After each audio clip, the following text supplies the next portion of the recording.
Hello and welcome to another episode of Strength in Scripture. My name is Alex, and today I'm joined with Stephen.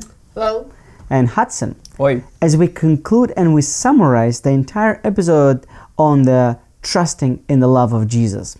We discussed about ideas and the need to trust Him, and today we're going to actually jump in and discuss what does it mean to be walking with Jesus. But before we do that, let's have a word of prayer. Stephen, would you please pray for us? Yes. Dear Heavenly Father, we come before you, Lord, humbly asking you for wisdom to understand the depth, the height, and the width of your love for us, and to help us walk with you daily. We pray in the name of Jesus Christ. Amen. Amen. So as we think about walking with Jesus, we talked about the need to have Jesus in our heart. We talked about what is it that must happen as a result of that. We're now down to the last discussions on this topic of trusting in Jesus, and now we're talking about walking with Jesus.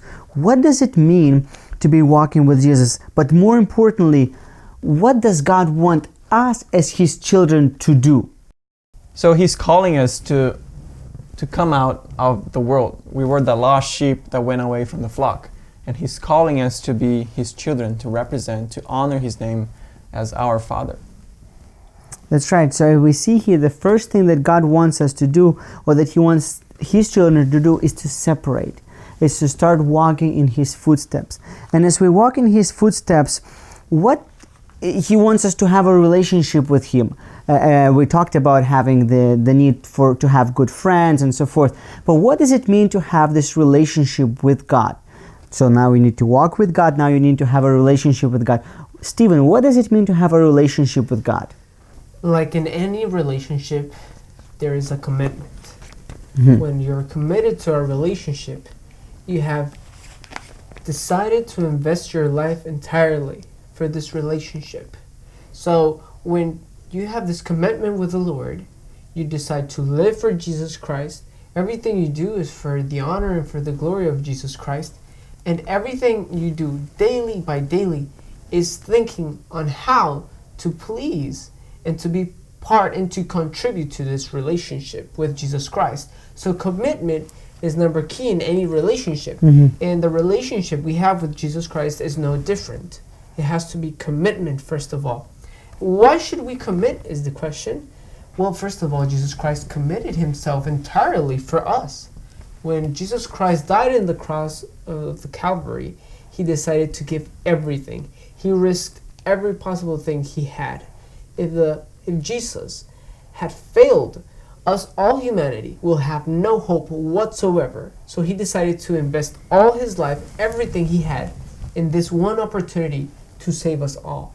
Not only that, after He died on the cross of the Calvary, He didn't just end His work like this. He decided to keep doing the work by being our intercessor in heaven. So day by day, He is helping us in this relationship. So He's committed to this relationship, and He's asking only one thing else: commit, just like I committed to this relationship. I think this could not have been more of a fitting summary of the entire quarter or the entire series that we discussed. Now that we have learned, we're now being invited to commit our lives to living for Him as a commitment of service, to just as He committed to us, as Stephen had pointed out, through the cross on the Calvary. Now, as we are doing that, let's say we're now committed, I want to do the right thing. I want to stop my bad habits. I want to do the right thing. I want to eat well. I want to live well, and so forth. What will happen to our lives? Does it mean that it's all going to be peachy and cherry? Will there be some sort of situations where things may not always be as rosy as they seem? Mm-hmm. We think that life is just going to be smooth and no troubles whatsoever. And the truth is, God said, if I had trouble, imagine you being my children. The same thing. But the problem that I see here is that when we face trials and troubles, we try to fix the problems ourselves. And we try, we fail, and then we realize that we have no power whatsoever. And the point is, God is trying to make is that we need Him to win against those trials. and we need Him, and we can only trust in Him. Right. So we're not going to just have an easy life just because we Correct. accepted Jesus Christ. Exactly. We're going to have trials, but the difference is that God promises He will be by our side. We are not going to be by ourselves facing the trials. He will be by our side, and He will ensure the victory. As you guys talk about that, the verse that comes to mind that I think often and is very, very well quoted, Matthew 11:28, "Come unto me, all that are labor and are heavy laden, and I will give you rest." As you guys pointed out, both Hudson and Stephen had pointed out that in life, it doesn't mean the difficulties will be magically removed. No, we will continue living among God's people. We'll continue living in sin here a while on this earth while we're being prepared to go to heaven. And we should remember that difficulties will come, but it is Jesus and His love that is willing to take us in and help us deal with those situations. Now, as we talk about this truth of salvation and the free gift that He's given to us, what should that lead us to do? What should it motivate me to do? As we summarize, Stephen, you pointed about commitment to service, commitment to doing the right thing in the sight of God. What else should that lead me to do? To have a life that we have centered in Christ. And as we studied not long ago in our lessons, it says that Christ should be our main thing in life. It should be our first business. Everything else in life comes in second. Christ should be our center. I think that's when we say we walk with Jesus Christ. When we decide to follow Jesus wherever He goes, no matter what, where He takes us, where we invite Him in our lives and He takes control over everything. When we live for Him, we walk with Him by obeying His commandments, and we enjoy this because we love Him. It's not a burden for us.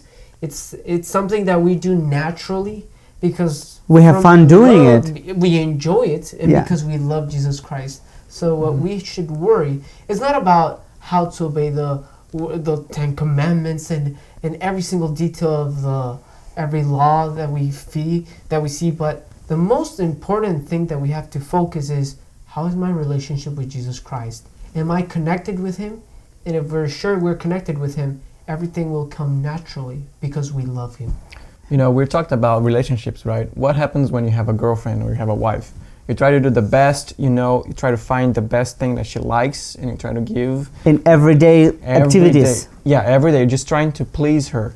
Now, when it comes to Christ, it's the same thing. Instead of being a burden for us to follow His law, it should be something pleasing to us to please Him. Amen.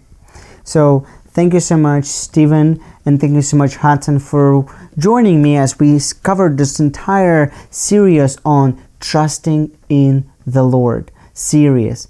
And we learned so much. And here, this could not have been a better way to summarize this entire series on this Christ-centered service that we are all called to do today. Amen. And our friends, those that are viewing us from around the world, from wherever you are, think about this daily. Go out and find ways to be involved in Christ-centered service that you can let the world know about Christ who lives in you. Amen. Amen. Adios!